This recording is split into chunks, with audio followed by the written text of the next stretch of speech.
Est-ce que les films catastrophes au cinéma, on a tous vu pour nous sauver la vie? L'espèce humaine pense à la fin du monde depuis la nuit des temps. Mais ces films ont été créés pour nous trouver des solutions? Ou juste pour nous faire peur?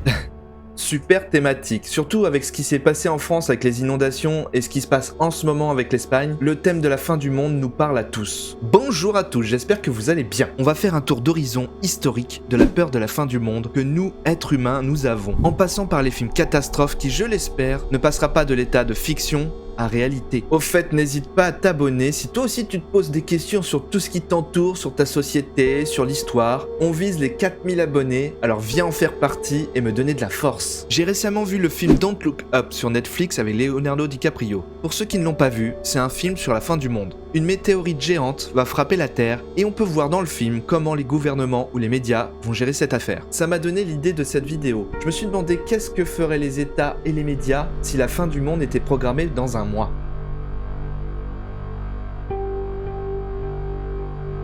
La fin du monde, c'est quelque chose qui terrorise les humains depuis la nuit des temps et qui a donné naissance à de nombreuses prophéties, histoires mythologiques et croyances religieuses au fil du temps. On retrouve la fin du monde dans presque toutes les cultures et religions, souvent sous la forme d'une apocalypse, d'une destruction totale ou d'un passage vers une nouvelle ère. C'est souvent un déluge d'eau et de pluie, et c'est souvent un sauveur qui vient nous sauver. En même temps, un sauveur, ça nous sauve. Tout comme Bruce Willis dans les films. Par exemple, dans la Bible, un certain Noé doit construire une arche pour sauver toutes les espèces animales d'un déluge, une sorte de grosse tempête qui balaye tout sur son passage et détruit la planète. Le déluge. C'est comme ça que les peuples anciens voyaient la mort de notre espèce. Les peuples indiens, chinois ou grecs ont tous dans leurs livres anciens un déluge qui détruira la Terre. La peur des déluges, c'est surtout la peur d'une destruction totale, de voir la civilisation disparaître sous une force qu'on ne peut pas contrôler et qui emporte tout sur son passage. Car comme on le sait, l'être humain aime tout contrôler, mais la seule chose qu'on n'arrive pas à contrôler, c'est la nature. C'est aussi l'angoisse de dépendre complètement de la nature, surtout à une époque où les sociétés vivaient de l'agriculture. L'eau était vitale pour faire pousser les cultures, mais elle pouvait aussi tout détruire. Dans beaucoup de mythes, le déluge ne représente pas juste une fin, c'est aussi l'idée d'un nouveau départ. Après cette purification, l'humanité pourrait renaître, repartir à zéro et reconstruire quelque chose de mieux. Donc l'être humain a peur que la nature se rebelle et nous détruise tous. Avançons un petit peu dans le temps parce que nos peurs ont changé au fil des siècles. On a peur de l'eau, ok, mais une nouvelle peur est venue nous titiller. Quand on a commencé à regarder le ciel, on s'est dit, nous humains,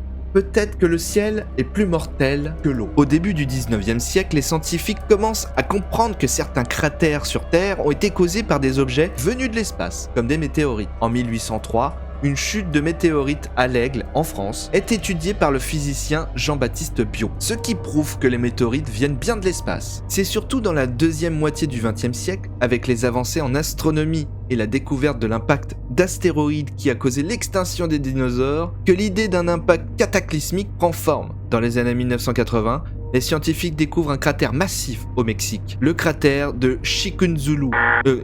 Le cratère de Chicxulub, oh c'est dur à dire, Chicxulub, qui est lié à l'extinction des dinosaures il y a 66 millions d'années. Cette découverte, ça popularise l'idée qu'une astéroïde pourrait détruire la Terre. On a pu voir au fil de l'histoire des gens qui disaient avoir des super pouvoirs. Certains ont prétendu avoir la capacité spéciale de savoir la date et l'heure de la fin du monde. Au 18e et 19e siècle, des figures comme William Miller, fondateur d'un mouvement adventiste, prédisaient la fin du monde en 1844. Lorsque cette date est passée, sans événement apocalyptique, elle a été surnommée le Grand Désappointement. À la fin du XXe siècle, l'arrivée de l'an 2000 a engendré une nouvelle vague de panique avec la crainte que les systèmes informatiques ne survivent pas au changement du millénaire. Un certain Paco Rabanne, parfumier à 16 heures, nous a fait tout un pataquès sur la fin du monde en 2000. Quand l'an 2000 fut arrivé, rien ne s'est passé, encore une fois. En 2012, une autre peur collective s'est propagée autour du calendrier Maya, dont certains pensaient qu'il prédisait la fin du monde le 21 décembre 2012. Là encore, rien de cataclysmique ne s'est produit, à part le film 2012, qui était pas fifou.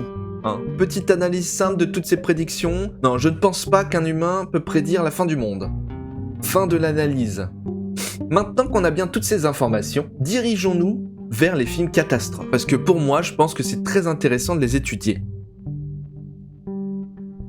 Depuis les années 50, chaque décennie possède son lot de catastrophes différentes. Et chaque décennie, les sujets des catastrophes changent, bien entendu, avec l'évolution de la société. Les années 50 et 60 c'est l'ère de la menace nucléaire et extraterrestre dans les films. Les premiers films catastrophes, comme When's World Collide en 1951, sont influencés par la guerre froide et la peur de l'arme nucléaire. Le pitch du film When's World Collide, je vous le raconte, il est assez sympa. L'intrigue du film concerne la destruction prochaine de la Terre par une étoile voyou appelée Bélus et les efforts désespérés pour construire une arche spatiale afin de transporter un groupe d'hommes et de femmes vers la planète unique de Bélus Zira. Toute ressemblance avec des personnages qui auraient existé est totalement fortuite. Genre la Bible et une certaine arche de Noé peut-être. Ces films mettent souvent en scène des menaces d'origine extraterrestre ou des désastres liés aux conséquences de la technologie humaine. À cette époque, l'accent est souvent mis sur des héros scientifiques ou militaires qui essayent de sauver le monde avec un ton de propagande pro-science et des mises en garde contre les dangers de la guerre nucléaire. Dans les années 70, ce sera une période de catastrophes naturelles et échecs humains. Les années 70 voient un changement de thème avec des films comme The Poseidon Adventure ou Earthquake. Ces films s'intéressent davantage aux catastrophes naturelles et aux accidents urbains. L'accent est mis sur les failles humaines et les erreurs de conception dans les infrastructures. La critique sociale apparaît. On y montre comment les défauts des sociétés modernes ou des systèmes de sécurité conduisent à des désastres. Les personnages sont souvent des personnes ordinaires qui survivent ou non en fonction de leur capacité d'adaptation. C'est marrant parce que les problèmes sociétaux, je pensais pas que ça arrivait aussitôt dans les films, dans les années 70. Je pensais que c'était un sujet qui a été traité beaucoup plus tard. Les années 90 nous fait entrer dans le spectaculaire et la menace planète Terre. Les années 90 marquent une période où les films catastrophes deviennent de plus en plus spectaculaires, avec des effets spéciaux sophistiqués. Des films comme Independence Day, Twister ou Armageddon montrent des menaces d'échelle planète Terre comme des invasions extraterrestres ou des astéroïdes géantes. À cette époque, le genre prend une dimension blockbuster, avec des grands budgets et des scènes d'action extravagantes. Les scénarios mettent en avant des équipes internationales de sauvetage, des héros audacieux et des scientifiques avec une touche de patriotisme américain. C'est l'heure du héros américain qui nous sauve tous. Nous, Européens, qui ne savons rien faire de nos 10 doigts. Moi qui suis né en 1989, j'ai été bercé par ce cinéma-là, et pour moi, je pensais vraiment que les États-Unis, c'était la police du monde. J'étais si jeune. C'est pas un peu de la propagande tout ça ? Les années 2000, l'urgence climatique et les catastrophes globales. Dans les années 2000, les films catastrophes commencent à aborder des questions environnementales. The Day After Tomorrow traite des conséquences extrêmes du changement climatique avec une ère glaciaire soudaine. Ce film incarne une prise de conscience de l'impact des actions humaines sur la planète et souligne les risques d'inaction face au changement climatique. 2012 prend cette idée encore plus loin en mettant en scène la fin du monde, causée par une série de catastrophes naturelles extrêmes. Ces films montrent l'impuissance humaine face à des désastres globaux, tout en alertant le public sur les dangers de négliger les signes de la crise environnementale. On revient un peu en arrière, c'est la peur ancestrale des déluges, la nature va nous tuer, comment on va faire, ouin ouin. L'écologie commence juste à être un sujet vraiment important. Les années 2010. Des enjeux personnels, psychologiques et politiques. Les années 2010, les films catastrophes intègrent des éléments psychologiques et explorent les conséquences sociales et politiques des désastres. Contagion en 2011,